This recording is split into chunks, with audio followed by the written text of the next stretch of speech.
The year 2008 witnessed a financial earthquake that shook the world to its core. This wasn't just a Wall Street crash, it was a global crisis that impacted millions of ordinary people. From the bustling streets of New York to small towns across America and beyond, the effects were deeply felt. Understanding the 2008 financial crisis is crucial, not just for economists and policymakers, but for everyone. It serves as a stark reminder of the interconnectedness of our global financial system and the devastating consequences that can arise from unchecked risk-taking and regulatory failures. This crisis didn't happen overnight. It was the culmination of years of risky lending practices, lax regulation, and a dangerous obsession with complex financial instruments. This essay aims to shed light on the key factors that led to this financial meltdown, its immediate impact on the global economy, and the profound personal, social, and economic consequences it had on people's lives. By understanding the mistakes of the past, we can hopefully avoid repeating them in the future. The world watched in disbelief as seemingly unshakable financial institutions crumbled, stock markets plummeted, and economies teetered on the brink of collapse. It was a time of great uncertainty and fear, a stark reminder that even in the 21st century, financial stability is a delicate and precious thing. The events of 2008 serve as a cautionary tale, urging us to learn from our mistakes and strive for a more resilient and equitable financial system. The aftershocks of the 2008 crisis are still felt today.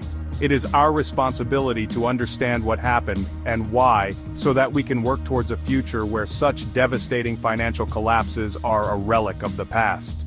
The road to recovery was long and arduous, and the scars of the crisis remain etched in the memories of those who lived through it. At the heart of the 2008 crisis lay a ticking time bomb, the American housing market.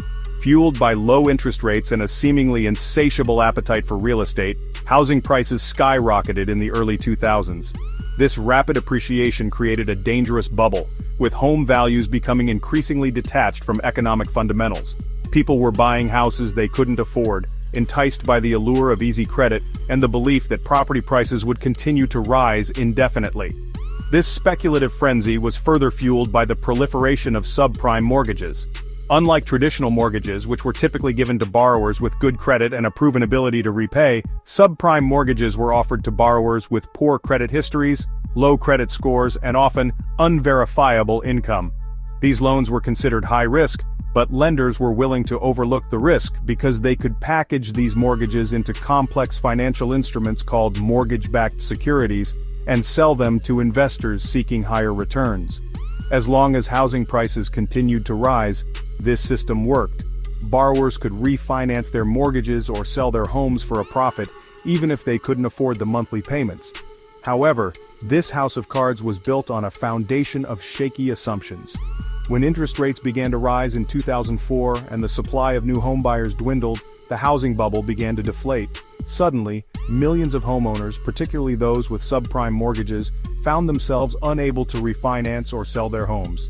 Defaults and foreclosures soared, sending shockwaves through the financial system that held these toxic mortgage-backed securities.